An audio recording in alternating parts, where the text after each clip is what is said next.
अपने दोनों हाथ जोड़ लीजिए और विनय से सिद्ध भगवान के लिए हम सद्भाव से नमस्कार करेंगे।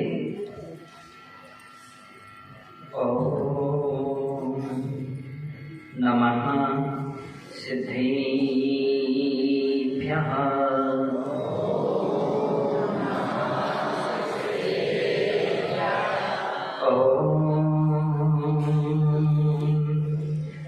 नमः सिद्धेभ्यः।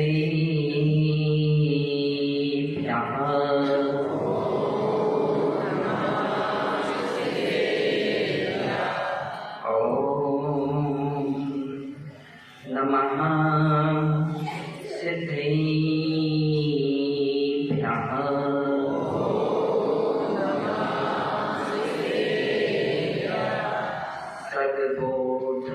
सद्बोधजीविमार्ग भुविनते रुन्दिमन्दिमोहितमो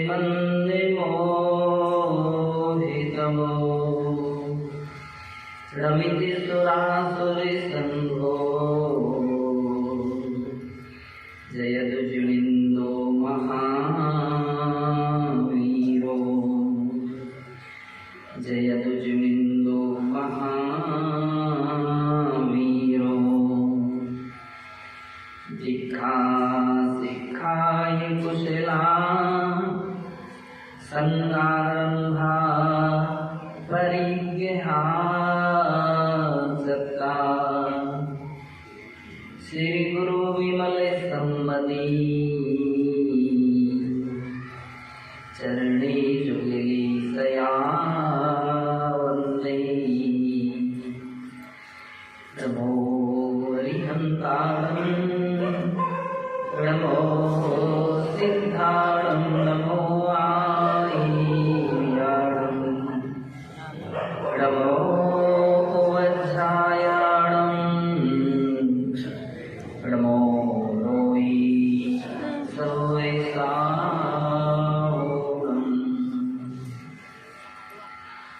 जय बोलिए अनंतानंत सिद्ध परमेश्वरी भगवान की जय। देवाधिदेव आदिनाथ भगवान की जय। विश्ववंदनीय श्री महावीर भगवान की जय। परम पूज्य वात्सल्य रत्नाकर गुरुदेव आचार्य श्री विमल सागर जी मुनि महाराज की जय। परम पूज्य तपस्वी सम्राट गुरुदेव आचार्य श्री सन्मति सागर जी मुनि महाराज की जय। अहिंसा में विश्व धर्म की जय।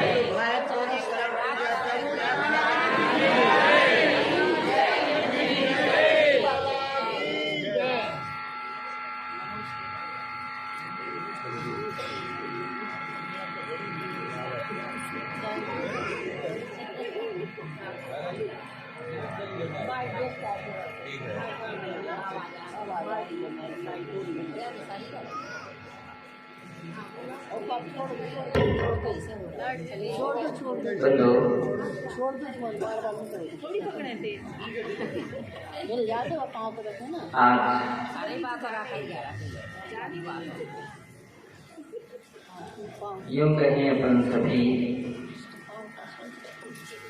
इसलिए सौभाग्यशाली हैं कि अपने लिए जैनेन्द्र भगवान का धर्म जैन धर्म मिला है।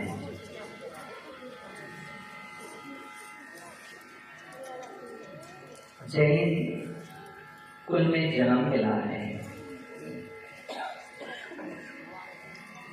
जैन संस्कार मिले हैं और ऐसी जगह भी मिली है कि जहाँ निरंतर महाराजों का आवागमन चलता रहता है। अगर बगीचे को बार बार सींचा जाता रहे तो कभी भी सूखता नहीं है, मुरझाता नहीं है, संस्कार समय समय पर देते जाएं, मिलते रहें तो निश्चित है समाज में संस्कारवान प्राणी बने रहते हैं। अभी बताया जा रहा था कि वासना स्थली है। बहुत कुछ ऐसे लोग हैं जिन्हें पता है कि धवला जी की 3 वासनाएं यहाँ पर हुई।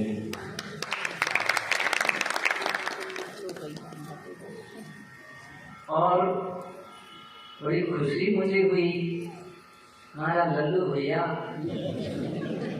वो याद किए हुए है एक सूत्र के लिए। तो धवला जी का सबसे महत्वपूर्ण एक सूत्र था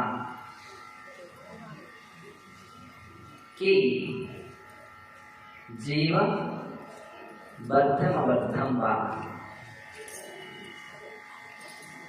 जीव बद्ध भी है और अबद्ध भी है। कितनी अच्छी बात ये है कि प्रायः प्राणी के दिल दिमाग में तरह तरह के प्रश्न खड़े हो जाते हैं और जिनवाणी सबका समाधान कर देती है। ऐसे बहुत कुछ समय समय पर लोग हुए जिन्होंने कहा कि जीव सर्वथा बद्ध ही है, यदि कर्मों से बंधा ही है, संसार में ही बना रहेगा, कभी उसका मोक्ष हो ही नहीं सकता है। ऐसे भी लोग रहेंगे कि संसार में हमेशा बना ही रहेगा, उसका मोक्ष नहीं हो सकता, वो भगवान नहीं बन सकता। तीर्थंकर भगवान महावीर स्वामी ने ऐसे प्रसंग पर अपनी बात कही कि नहीं, तुम भी भगवान बन सकते हो। रत्नात्रय को धारण करके, कर्मों का क्षय करके निर्वाण प्राप्त कर सकते हो। लेकिन निर्वाण प्राप्त कर सकते हैं, इसका मतलब ही क्या है कि जिसने निर्वाण प्राप्त नहीं किया है वही तो निर्वाण प्राप्त करेगा। जिसने कर्मों का क्षय नहीं किया है वही तो कर्मों का क्षय करेगा।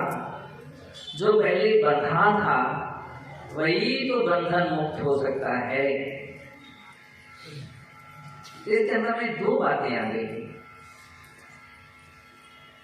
कि जितने भी भव्य प्राणी हैं इनमें बद्धता भी है और अबद्धता भी है। अभव्य जो हैं वो तो नियम से बद्ध ही रहेंगे, अबद्ध नहीं हो सकेंगे। क्यों? क्योंकि वे अभव्य हैं। अभव्य का अर्थ ये है कि उनका कभी मोक्ष नहीं हो सकता है, कभी कर्मों का क्षय नहीं कर सकते हैं। ऐसा योग संयोग निमित्त उनके जिंदगी में, जीवन में कभी नहीं मिलेगा। निमित्त भी नहीं मिलेगा और उपादान भी नहीं लगेगा। वे अभव्य हैं। एक दूसरी किस्म के जीव होते हैं जिनके लिए हम शास्त्रों में दूरानुदूर भव्य भी कहते हैं। भव्य तो हैं लेकिन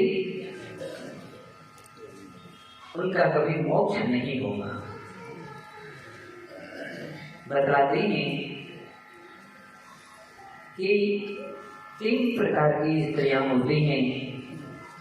एक सौभाग्यवती स्त्री होती है, एक विधवा स्त्री होती है और एक वांछित स्त्री होती है।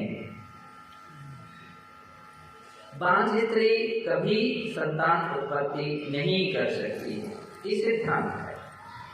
वो अभव्य जीव की तरह है, कभी मोक्ष नहीं होगा उसका, स्त्री का नहीं, ऐसे प्राणियों का जो अभव्य है। और दूसरा है विधवा स्त्री, वो भी संतान उत्पन्न नहीं कर सकती है। उत्पत्ति की क्षमता होने पर भी उत्पत्ति नहीं कर सकती है, क्योंकि पति नहीं है, निमित्त नहीं है। ऐसे प्राणी है कि जिनके कभी भी ऐसा प्रसंग उत्पन्न नहीं होगा कि जिन घर में मिले अथवा देवशास्त्र गुरु का सानिध्य मिले, जिनवाणी सुनने के लिए मिले, ऐसे कभी संस्कारवान परिवार मिले, बोले ऐसा उनको निमित्त ही नहीं मिले। वे दूर भव्य कहे जाते हैं। उनके लिए शास्त्रों में अभव्य संभव्य ये संज्ञा भी आई है। कैसे? अभव्य संभव्य, दूर भव्य है और अभव्य की तरह अब उनके भव्य होने का कोई मतलब ही नहीं रहा। तीसरे प्रकार के भव्य जीव होते हैं। भव्य जीव हल्का सा निमित्त पाते हैं कि वे मोक्ष मार्ग पर अग्रणीय हो जाते हैं।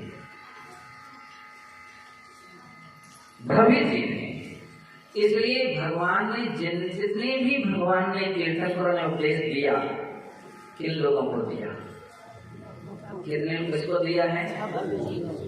अभव्य को नहीं, भव्य जीव को दिया। अब आप सोचें, आप कहें भगवान को इसमें क्या मतभेद रखना था, उपदेश ही तो देना है, तो भव्य को ही क्यों दिया? अभव्य को भी तो दे सकते थे। सत्य है, सुनना चाहे तो सुन सकता है, लेकिन सफलता मिलेगी तो भव्य को ही मिलेगी, क्योंकि तीर्थंकर जितने भी होते हैं वे एकमात्र मोक्ष और मोक्ष मार्ग का उपदेश देते हैं। किसका देते हैं? मोक्ष मार्ग का, और इसके अलावा कुछ उपदेश नहीं देते। आचार्य मुनि साधु जन भी केवल उनका प्रवचन ही एक ही बात का होता है, इसका मोक्ष मार्ग का। जब आप आचार्य वंदना पढ़ते हैं, बहुत सारे लोग ऐसे होंगे जो उस समय यहाँ अपनी बालिकाओं की क्लास सामायिक की पद्धतियां चलती थी। 250 बच्चे यहाँ उसमें भाग लेते थे, 250 यहाँ की, और पंडित जी परमानंद जी शास्त्री, दयाचंद जी शास्त्री, रघुवर प्रसाद जी देवरिया, भागचंद जी ने, और विनोद के बड़े भैया क्या नाम, रजनीश, कुछ ऐसे लोग थे, मुझे और ध्यान नहीं नाम, प्रेमचंद जी वगैरह संगे जी, तो वो आराम से उनको प्रमुख बनाया गया। हम लोग तो नहीं बैठते थे शाम को, लेकिन यहाँ पूरी पंक्ति बंद होकर के सब 250 बच्चियां सामायिक करते थे, और उसमें पाठ वगैरह भी प्रमुख रूप से होते थे। तो भव्य जीव के लिए उपदेश इसलिए दिया जा रहा है कि मोक्ष मार्ग उस समय आचार्य वंदना भी सिखाई गई थी, और उसकी अंतिम पंक्ति है गुरुवाह पांतनो नित्यम ज्ञान दर्शन नायिका चारित्रार्णव गंभीरा मोक्ष मार्गोपदेशिका। ये अंतिम चरण जो है, इस बात का प्रतीक है कि महाराज फिजूल की बातें नहीं करते। मोक्ष मार्गोपदेश का वे मोक्ष मार्ग का उपदेश देते हैं। और किसको देते हैं? केवल भव्यों को देते हैं। भव्यों को इसलिए क्योंकि उनको ही मोक्ष मार्ग सफल हो सकता है, वे ही मोक्ष मार्ग पर चल सकते हैं बुद्धो। इसलिए भव्य की बात यहाँ पर आई। जो भव्य होते हैं, सम्यक दृष्टि जीव होते हैं, उन्हें जिनेंद्र भगवान पर दृढ़ श्रद्धा होती है, दृढ़ श्रद्धा होती है। जिनेंद्र भगवान के द्वारा कहा हुआ शास्त्र जिनवाणी पर दृढ़ श्रद्धा होती है, और जिनेंद्र भगवान के बताए हुए रत्नत्रय पथ पर चलने वाले निर्ग्रंथ दिगंबर मुनिराजों पर दृढ़ श्रद्धा होती है। इसलिए वे सम्यक दृष्टि जीव कहे जाते हैं। सम्यक दृष्टि जीव कहे जाते हैं। सम्यक दृष्टि जीव इस बात पर दृढ़ श्रद्धा रखता है कि बद्धम अबद्धम, हम सब कर्म से बंधे हुए हैं। इसको तो स्वीकार करना ही पड़ेगा, बिल्कुल सत्य है। बिना इसको स्वीकार किए कभी भी व्यक्ति मोक्ष मार्ग पर नहीं चल सकता है। एक बार हम लोग अपने आचार्य महाराज के संग में थे। मेरी मुनि दीक्षा हुई, तो दीक्षा होने के बाद अचानक ही प्रवचन सभा में हम लोग बैठे थे। महाराज ने जैसे संचालक ने पूछा, कहा महाराज प्रवचन, महाराज दिव्यराज सागर जी कहेंगे। अरे हम थरथरा गए। अब प्रवचन करना इतनी आसान बात है क्या? घबराहट के मारे सब कुछ भूल गए। पहली बार चूंकि महाराज का सीधा आदेश नहीं, चलो लगाओ माइक।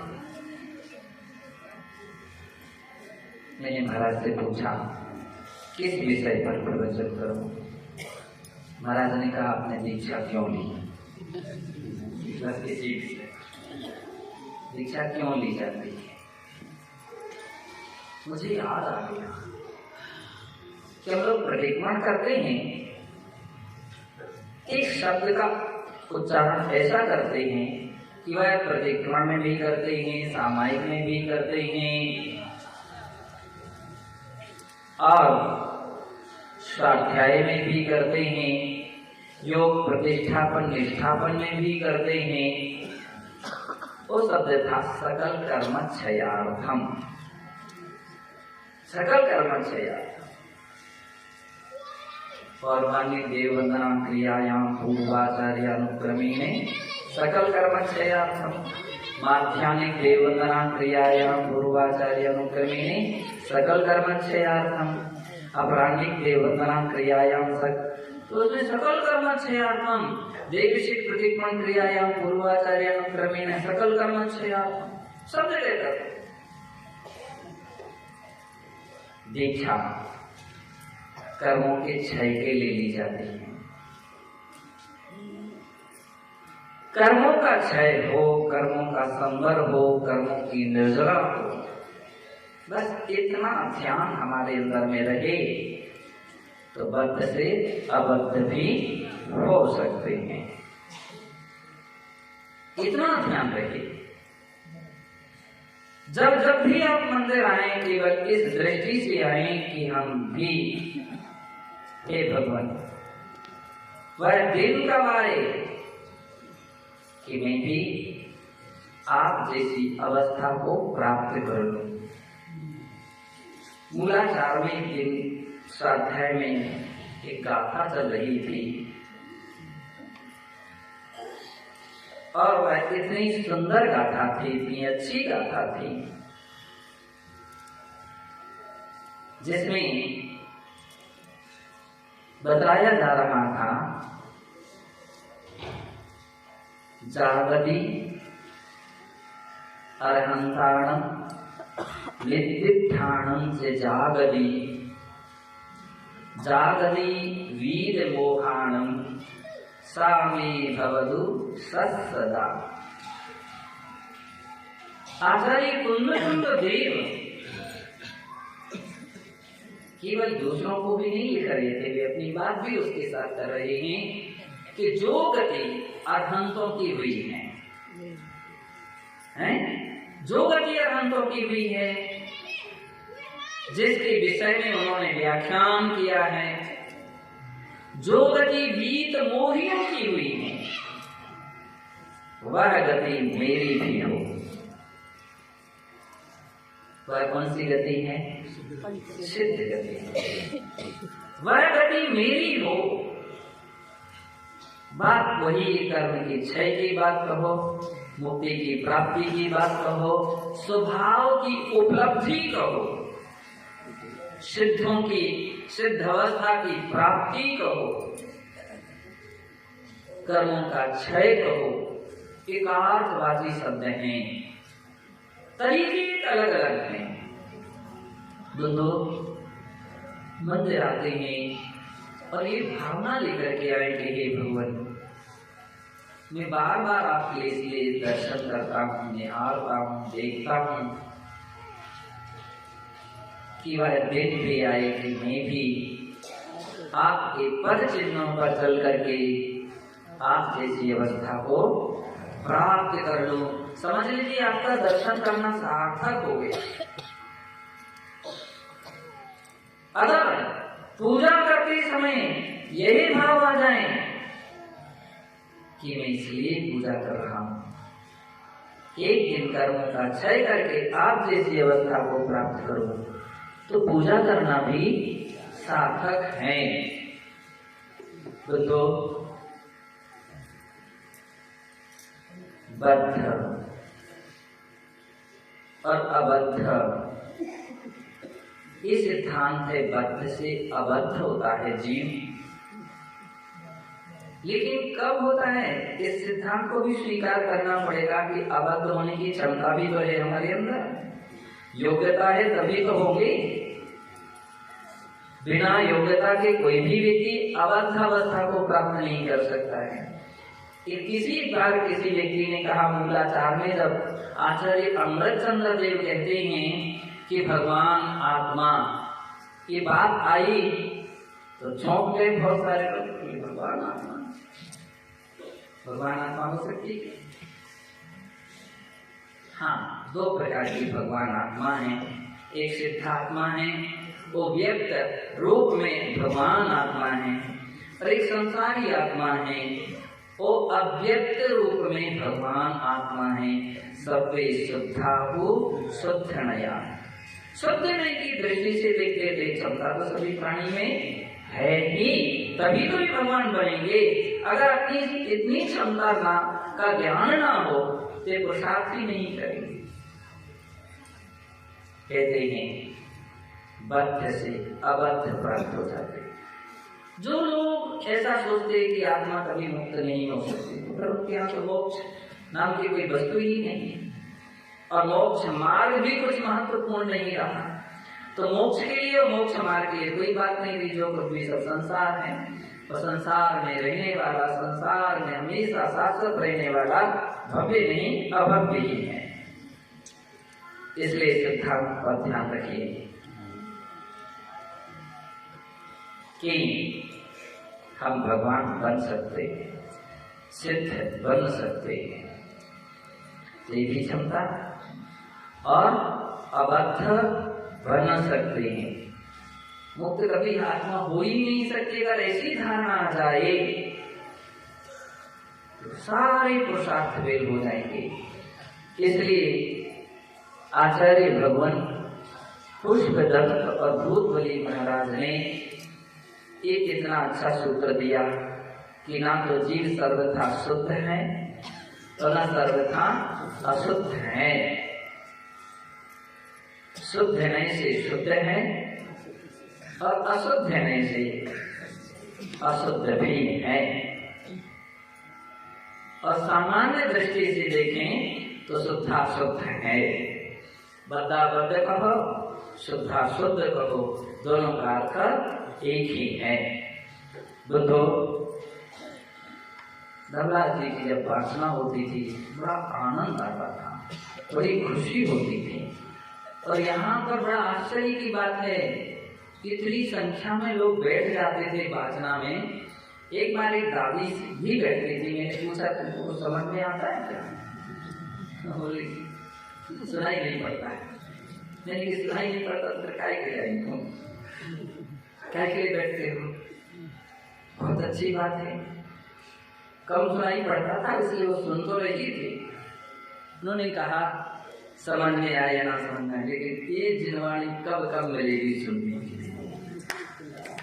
ये श्रद्धा थी उसकी कि यहाँ पे बैठने के लिए कब कब मिलेगा, कब कब ऐसा अवसर मिलेगा। बंधो, कहते हैं कितने प्राणी केवल श्रद्धा मात्र से मोक्ष मार्गी बन जाते हैं और एक दिन रत्नत्रय को धारण करके मोक्ष को प्राप्त कर लेते हैं। एक ऐसी श्रद्धा परमानंद जी शास्त्री जब बैठते थे यहाँ पर अपने आहार जी के पंडित जी, कोठिया जी को, गोविंद जी को कोठिया, दयाचंद जी अजयगढ़ वाले, आराम से यहाँ पर सभी पंडित जी रहते थे। एक अपूर्वी आनंद, अपूर्वी खुशी होती थी। तो शाहगढ़ एक ऐसी संस्कार नगरी है, संस्कार नगरी है। हम लोग कभी भी कहीं प्रसंग आता है, वे महाराज अश्वत्थ की शाहगढ़ पहुंचा, कुछ मत सोचो क्या होगा, व्यवस्था होगी कि नहीं होगी, सब हो जाएगी, जाओ। क्यों? संस्कार। आज प्रातः काल जब हम लोग बिहार करके नगर प्रवेश कर रहे थे तो बहुत सारी थालियां और कलश पाद प्रक्षालन के रखे थे। यानी कि सुनो, अब थोड़ी सुधार करो। क्या करना है? हमने गर्मी में पाद प्रक्षालन और ठंडी में आरती। ठंडी में आरती करो, गर्मी में पाद प्रक्षालन करो, तुम्हारा भी भला।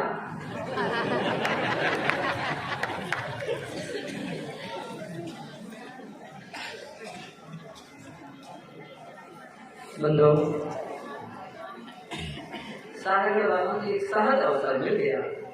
हमारे महाराज ठंडी ठंडी बोल रहे थे तो हमने कहा ठीक है, आज हम विश्राम करे देते। तो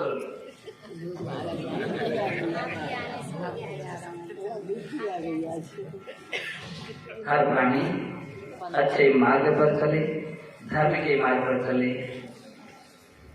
मुझे इस बात की भी बड़ी प्रसन्नता है, अपनी चारों तरफ एरिया में धर्म की गंगा तो बह रही है। कहीं नैना गिरजी का पंचकरण, कहीं द्रोण गिरजी का पंचकरण, कहीं कथलिया का, कहीं शाहगढ़ का। 50, 60, 70 किलोमीटर के एरिया में पंचकल्याण यह निश्चित है पुण्य के उदय का प्रतीक है। कुछ एरिया ऐसी होती हैं कि एक बार के पंचकरण के लिए व्यक्ति तरसता है। शाहगढ़ वालों के बहुत सौभाग्य मिल रहा है। कितना अच्छा नगर है कि मुझे तो लग रहा है कि भगवान भी यहाँ आ रहे हैं। सुनो, कौन से गांव से आ रहे हैं? साजपुर।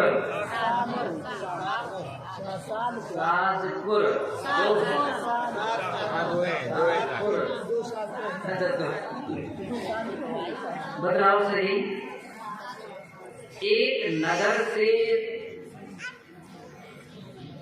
कोई आए तो बतलाते हैं, जब महाराज लोग कहीं से बिहार करते हैं वो कहीं प्रवेश करते हैं, हम बोलते जहाँ से मुनि महाराज जाते हैं वहाँ सूना सूना हो जाता है, और जहाँ के लिए जाते हैं वहाँ सोना सोना हो जाता है। महाराज के जाने पर आने पर सोना सोना हो जाता है, तो भगवान के आने पर तो महाराज ने बता ही दिया है कि करो हीरा हीरा हो जाएगी, अब तो सोना सोना नहीं। सात पुरुषे भगवान जनेन्द्र देव का पूरा समूह शरण उठ करके साहगढ़ में आ रहा है। अभी आया नहीं, कहा जाएगा, तब कहा जाएगा जब वेदी पर, अभी तो रास्ता है। दोस्तों ध्यान रखिए, हर व्यक्ति के अंदर में खुशी होना चाहिए। हमारे नगर में, हमारे गांव में तीर्थंकर भगवान का समर्पण आएगा। कोई संकल्प विकल्प ना करे, सब विकल्प छोड़ दे, सारी विधि अनुष्ठान जो जो भी आवश्यक थे सब करके शुद्ध हो गए। तो अब कोई संकल्प विकल्प नहीं है, और यदि है तो भय का भूत तैयार है। जितने घबराओगे उन्हीं के पीछे भूत घूमेगा। बोले कुत्ता यदि पीछे पड़े, खड़े हो जाओ निडर हो करके, तो भी वहीं खड़ा हो जाएगा, मतलब मारोगे तो पहले पकड़ेगा। तो घबराहट हर व्यक्ति अपने मन से निकाल ले। भगवान वीतराग प्रभु हैं, और वीतराग प्रभु का सब कुछ मंगल ही मंगल होता है। कहीं की कहीं व्यक्ति जोड़ जाड़ करके व्यर्थ की कल्पना करके धर्म का अवर्णवाद कर देते हैं, वो बिल्कुल कभी ऐसा नहीं होना चाहिए। भगवान की भक्ति से कर्म धुलते हैं कि बढ़ते हैं, कष्ट दूर होते हैं कि कष्ट आते हैं? दूर होते हैं। ये हमारा आज तक सिद्धांत रहा है। सिद्धांत शास्त्र अपन लोग पढ़ते रहे हैं, महाराजों के मुख से अपन प्रवचन सुनते रहे हैं कि भगवान की भक्ति से तो दुख दूर होते हैं और दूर ही होंगे। इसमें अपनी अकाट्य श्रद्धा है। कैसी श्रद्धा है? अकाट्य श्रद्धा है। इसलिए कितनी भी कोई व्यक्ति तुम्हारी श्रद्धा को डगमगाए, बिल्कुल आप अपनी श्रद्धा को मत तोड़िए, घबराइए नहीं। अच्छी तरह से भगवान की आराधना पूजा भक्ति करेंगे, पंच कल्याण होगा, साहगढ़ में होगा। कहाँ होगा? साहगढ़ में होगा। हर घर में खुशी के दीप जलेंगे और हर व्यक्ति उस पंच कल्याण में तन मन धन जैसे भी जितना भी बनेगा भक्ति से प्रेरित होकर अपना सौभाग्य मानता हुआ उसमें सभी लोग भाग लेंगे और अपने जीवन को कृतार्थ करेंगे। यही सभी लोगों को मेरा खूब खूब अच्छा आशीर्वाद है। सब लोग आनंद मनाएं। आप तो ये सोचिए, धरती पर कहाँ कब बार बार अवसर नहीं मिलता है, अवसर मिला है उसको जरूर अपन को प्राप्त करके अपने जीवन को सफल बनाना है। जय बोलिए महावीर भगवान की जय।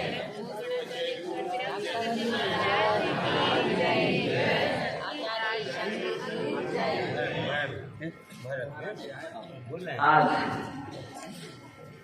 घोड़ा समाज से भी श्रद्धालु, बहुत अच्छी श्रद्धा हमारे घोड़ा समाज के लोगों की भी है। भरत भैया तो सबके ड्राइवर बन जाते हैं। मैं चाहता हूँ धर्म की ओर सभी ऐसे ही एक दूसरे को ये प्रेरित करते रहें। अच्छे कर्म ही तो प्रेरित करते हैं। आप मंदिर आए तो अकेले चुपचाप ना आ जाए, मोहल्ले भर में हल्ला करते हुए आए, चलो चलो चलो तुम भी चलो तुम भी चलो। आज दिनेश कितने लोगों को तुमने जगाया था? हमारे विजय पाल ने बोले 10 लोगों को, 15 लोगों को, इतने लोगों को हम लोगों ने फोन किया, सबको जगाया। 4 बजे से जगा रहे थे। मैंने कि अच्छे कार्य में तो जगाना ही चाहिए और प्रेरित करना चाहिए और आगे सबको लाना चाहिए। हमारे घर द्वारा ऐसे कार्य करते हैं। अपनी समाज के 30 समय लोग, वरिष्ठ लोग हैं, श्रद्धा से जुड़ करके आते हैं। सभी लोगों के लिए मेरा बहुत बहुत अच्छा आशीर्वाद है। आज अपने बीच में मड़देवरा समाज से भी लोग आए। युवा टीम ऐसी आई थी अभी कुछ समय पहले, बोले महाराज आप 95 में आए थे, हम लोग का जन्म ही नहीं हुआ। बाकी सब अगल बगल से निकले। मड़देवरा, मैंने कि हाँ मड़देवरा भी चलेंगे, तो रास्ते में ही हम लोगों को मड़देवरा पड़ेगा। तो हर प्राणी में एक ऐसी श्रद्धा धर्म के प्रति जगे और मोक्ष मार्ग की ओर सभी लोग बढ़े, यही मेरा सभी लोगों को